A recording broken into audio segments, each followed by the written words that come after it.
धर्म कहाँ खतरे में है? इनका धर्म कहाँ? 10 लाख मंदिर भारत में, फिर भी एक राम मंदिर की जरूरत पड़ रही है इन्हें। कौन सी यूनिवर्सिटी बनाई है इन्होंने, बताइए?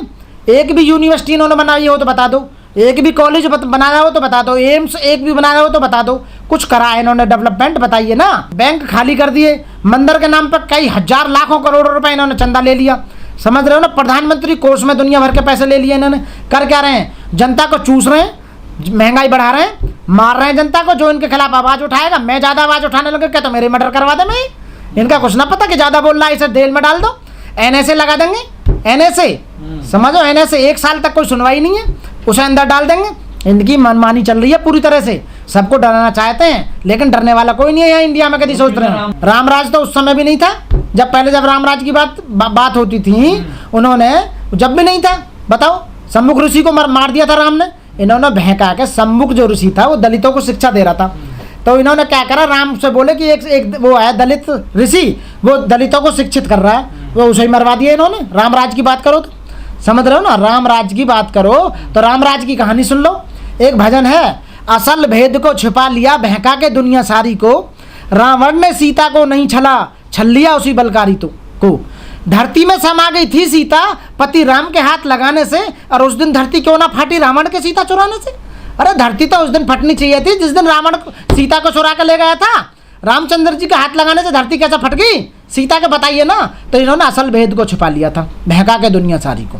भंते राहुल थे जिनका मर्डर करवा दिया गया, उन्होंने ये आवाज़ उठाई थी कि यहाँ ना तो राम मंदिर है ना बाबरी मस्जिद है, यहाँ बुद्ध के अवशेष पाए गए थे, ये बुद्ध प्लेस है, बुद्ध की जगह है ये। लेकिन क्या हुआ, वो उन्हें मरवा दिया गया। वो ट्रेन से RSS वालों ने फेंक दिया, उन्हें मरवा के फेंक दिया था उन्हें, इसलिए वो फाइल क्लोज होगी। और बाबरी वाले भी चुप बैठ गए डर की वजह से, और हाई कोर्ट ने फेवर दिया मंदिर के पक्ष में कि मंदिर बनेगा, और आज मंदिर बन रहा है। क्योंकि जिनके हाथ में सत्ता होती है, सुप्रीम कोर्ट के जज भी डरे हुए बैठे हैं बीजेपी की सरकार से। आपको पता होगा सुप्रीम कोर्ट के जज भी कह रहे हैं कि लोकतंत्र खतरे में है। आपने पीछे सुना भी होगा, वो 4 जज जो मोस्ट जज थे 4 सुप्रीम कोर्ट के, वो भी कह गए थे कि जितने भी संविधान खतरे में है, लोकतंत्र खतरे में है। बीजेपी सरकार पूरे देश को हिंदुत्व में बनाना चाहती है, हिंदू राष्ट्र घोषित करना चाहती है, लेकिन ये पॉसिबल नहीं है उनके फेवर में।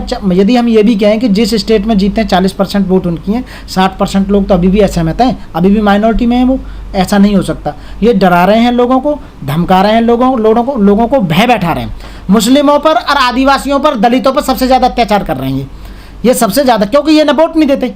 आपने देखो, ना तो मुस्लिम वोट देता है, ना SC दलित वोट देते हैं, ना आदिवासी इन्हें वोट देते हैं, इसलिए इन्हें मारने का काम कर रहे हैं, धमकाने का काम कर रहे हैं। इन्हें डर है कि 40% खिसक ना जा, ये 60% एक ना हो जाओ। जिस दिन 60% एक हो गए उस दिन सरकार से बाहर हो जाएंगे। ये मूर्ख हो चुके हैं और भंगड़ी है, चिलमी है, साले चिलम पीते हैं। रात दिन देखे होंगे तुमने, गांजा वो पीते, स्मैक वो पीते, बताइए ना। चिलमी है, रात दिन नशे में पड़े रहते हैं, कुछ भी बक देते हैं, पढ़े लेके हैं नहीं, अंगूठा छाप में। अरे अनुयायी नहीं, सारे पागल हैं, वो भी मानने वाले भी मूर्ख हैं, शिक्षित नहीं है ना भारत। आप बताइए, भारत को आज़ाद हुए 75 साल हो गए, डेवलप नहीं होकर दे रहा। क्यों नहीं डेवलप हो रहा भाई?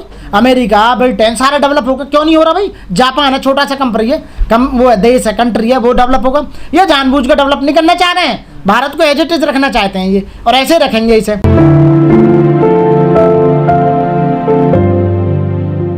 धर्म की जो अफीम है ना, उसका नशा इतना लंबा होता है, वो बहुत लंबे समय में उतरता है। धर्म का जो नशा है, तो इन्होंने धर्म का नशा चढ़ा रखा है लोगों को।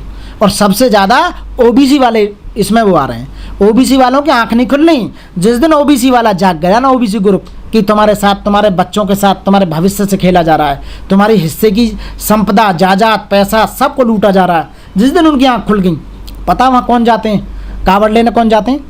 बताइए, आप मेरे को बताइए, कौन लेने जाता कावड़? किसी नेता कोई कावड़ लेता देखा तुमने? कोई हाई कोर्ट का, सुप्रीम कोर्ट का जस्टिस कावड़ लाते देखा तुमने? देवी की जात लगाते देखा तुमने?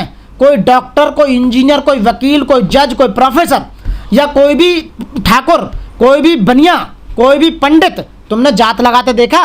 मंदिर में वहाँ जाते हुए देखा? बताइए ना आप। नहीं, क्योंकि वो OBC SC दलितों को ही वो इसका टारगेट कर रहे हैं, और उन्हें वही कहता है कि तुम घंटा बजाओ, तुम्हारे बच्चे नहीं पढ़ेंगे, ठीक है ना, हमारे बच्चे विदेश जाएंगे पढ़ने, तुम नौकर हो, नौकर की तरह रहो, नौकर ही बन कर रहोगे। इसलिए दलितों, OBC वाले जाग जाओ। जिस दिन दलित और OBC वाले जाग गए ना, कि तुम्हारे बच्चों के साथ तुम्हारे हिस्से की जायदाद की लूट की जा रही है, लूट के बाहर पैसा। ईस्ट इंडिया कंपनी है ये, दूसरी ईस्ट इंडिया कंपनी से भी खतरनाक है ये। सच बता रहा हूँ मैं, जो ईस्ट इंडिया कंपनी ने लूटा उसने तो कुछ नहीं लूटा। जब ये काले हैं, काले, वो तो गोरे थे, ये काले बेईमान है जितने भी लूट रहे हैं, पूरे देश की संपदा को लूट कर रखा है। इसलिए जागो, मैं बार बार यही कहता हूँ, आप डिमांड करो, अपने बच्चों को ज़्यादा पढ़ाओ, यानी तुम्हें बर्बाद करके रख देंगे। ये क्रांति के लिए तैयार हो जाओ, बहुत बड़ी क्रांति आने वाली है देश के अंदर। एक दिन इनका सुपड़ा साफ करेंगे सब लोग, और इनके अपने हिस्से की ज़मीन छीनना हिंसा नहीं है बिल्कुल भी, अपने हिस्से की डिमांड करना। जब सुप्रीम कोर्ट के जज तक बेचारे खतरे में पड़े हैं, वो यूँ कह रहे हैं कि बहन लोकतंत्र खतरे में है, तो फिर तो इसका मतलब है बहुत ही जल्दी जस्टिस गुप्ता बोले देश की कानून व्यवस्था अमीरों और ताकतवरों के पक्ष में हो गई है। जस्टिस गुप्ता बोले हैं इस बात को, और कितने जजों ने ऐसा बोला है। जहाँ की न्यायपालिका घबराई हुई है, बताइए ना आप, जिस देश की न्यायपालिका घबराई हुई है उस देश का क्या हाल होगा। तो इस बेईमान नेताओं ने, बेईमान सरकारों ने पूरे देश का सत्यानाश कर दिया है। इन्हें डेवलपमेंट से कोई मतलब नहीं, शिक्षित होने से कोई मतलब नहीं, इन्होंने पूरी तरह से देश को बर्बाद कर दिया है। अब क्रांति शुरू होने वाली है, रूस की क्रांति आने वाली है। जो भी जांच होगी गलत होगी, हिंदुओं के फेवर की होगी, बीजेपी के फेवर की होगी, और आरएसएस के फेवर में आएगा जो भी रिजल्ट आएगा। क्योंकि इस समय पूरी जितनी भी सत्ता है वो हाथ में बीजेपी के में। बीजेपी जो चाहेगी भी होगी।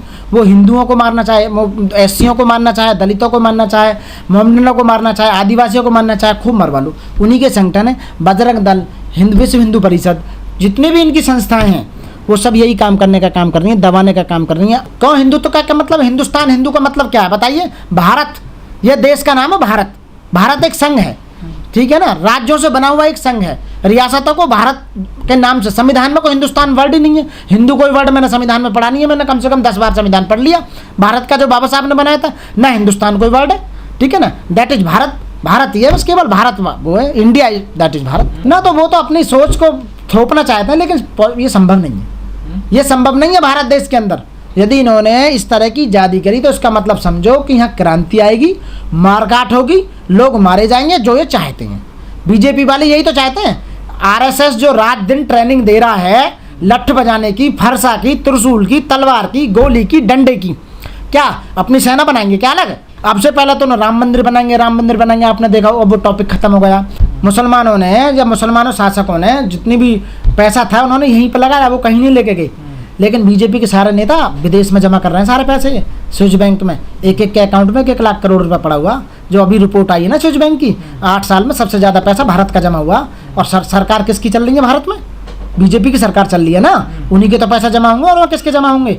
लूट लूट के तुम्हें निचोड़ रहे हैं ना ये, तुम अच्छी तरह तुम्हें खसोट रहे हैं। तुम्हारी सारी दौलत बेच के सारे वहाँ चले जाएंगे ये। जिस दिन भी राजा बदलेगा, जिस दिन भी कोई दलित प्रधानमंत्री या अम्बेडकरवादी मानसिकता का या बौद्धिस्ट मानसिकता का प्रधानमंत्री आएगा ना देश में, उस दिन लपेट कर भाग लेंगे यहाँ से। ये एक ना बका फांसी चढ़ेंगे सारे के सारे जितने भी इतने घोटाले कर रखे हैं इन्होंने। हाँ मैं जब तो कह रहा हूँ, आने तो दो वक्त, एक बार सरकार आने दो, भाग जाएंगे सारे जितने भी हैं। वो भी बीजेपी का आदमी है जो कह रहा 50 जूते पड़ेंगे। एक ये कहता कि तू ऐसा कह दे और मैं ऐसा कह दूंगा। एक ही थैली के चट्टे बट्टे हैं, समझ रहे हो? भय बैठाने का काम कर रहे हैं। कभी घोड़ी पे नहीं चढ़ने दे रहे, कभी किसी आदिवासी को मार रहे हैं गौ मांस के नाम पे। उनकी आंख में साथ के साथ वो लैब टेस्ट कर लेते हैं, देखते ही थैले में, अरे ये तो मांस गाय का, वो तो देख लेते हैं ना, उनकी तो आंख में लैब फिट कर रखी है। हिंदुओं को मार रहे हैं हिंदुओं के नाम पे, मतलब दलितों को मार रहे हैं मंदिरों के नाम पे। मंदिर में उन्हें नहीं चढ़ने दे रहे कि जो एक दूल्हे को मंदिर में नहीं चढ़ने दिया, घोड़ी पे ऊँचा नहीं चढ़ने दिया। भैया सबसे ज़्यादा परेशान क्या है? आपको दलित ही दिखाई दे रहे हैं। जब भी देखो दलितों की बहन बेटियों के साथ में रेप हो रहे हैं। तुम्हारी बहन बेटियों के साथ में कोई रेप भी नहीं हो रहा भाई। ये वैसे तो आप कहते हो कि हमारे भाई हैं, ये हिंदू हैं, ये हमारी चौथी पीढ़ी है, मतलब तो भैया अपना मानते क्यों नहीं हो फिर उन्हें? तुम क्यों परेशान कर रहे हो? आपको देखा होगा दलितों को कौन परेशान कर रहा? मोमडन तो परेशान करना रहा, सरदार परेशान नहीं कर रहा। ये हिंदू उनको हिंदू ही तो परेशान कर रहा है, जिसको कहना है कि दलित भी हिंदू में। कौन कर रहा बताइए? ठाकुर ये परेशान कर रहे, पंडित ने परेशान कर रहे, बनिया ने परेशान, बनिया बेईमानी कर रहा, किलो में 900 ग्राम दे रहा, वहाँ बेईमानी कर रहा। ठाकुर ने कभी कमा के खाया ना, वो दलितों को कमाया खा रहा। समझ रहे हो ना? और पंडित तो इतना हराम खोर है, पंडित जितने भी हैं वो तो कमा के खाते ही नहीं है। वो तो तिलक लगा ले में मंदिर पे बैठे हैं और लाओ जी खाने को, दुनिया भर का हराम का खाते रहते हैं। मंत्र में धरा क्या है? मंत्र में बताइए ना, क्या रखा मंत्र में? कौन सी शिक्षा मिल रही है? वो भी ऐसे खाते हैं, ब्रह्म का ज्ञान है। तो इसलिए तीनों के जितने भी हायरार्की में पंडित है वो चालबाजी से खाता है। मैं ये पत्रा देख के खाता हूँ, तेरे ये दिखा दूंगा, वो दिखा दूंगा, उस पर कुछ आता नहीं। इससे ज़्यादा तिलक लगा के अपने भगवान का भैया बना हुआ, क्योंकि उसकी चोटी है ना, वो डायरेक्ट एंटीना भगवान से मिला हुआ उसका, वो सीधा ऊपर से कांटेक्ट करता है भगवान से। नो हाँ तेरा ये होगा, तेरा ये होगा। अब आ जाओ जो ठाकुरों पे, ठाकुरों ने कभी कमा के नहीं खाया। वो क्या काम करते हैं? कहीं कि 1000 बीघे जमीन है, उन दलितों पे ही कमवाते हैं शुरू से ही।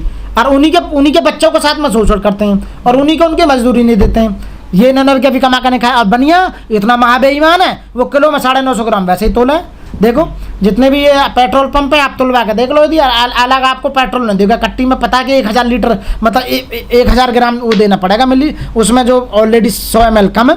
तो पक्के बेईमान है, ऊपर के दबाने का काम कर रहे हैं, लोगों को धमका रहे हैं, भय में बने हुए हैं। मोदी जी को बताओ ना रुपया गिरता जा रहा। जब कांग्रेस की गवर्नमेंट थी जब तक मोदी जी कहता था रुपया कहाँ आ गया देखिए, और अब रुपया कहाँ चला गया आपने दिखाई दे रहा है उन्हें रुपया कहाँ चला गया।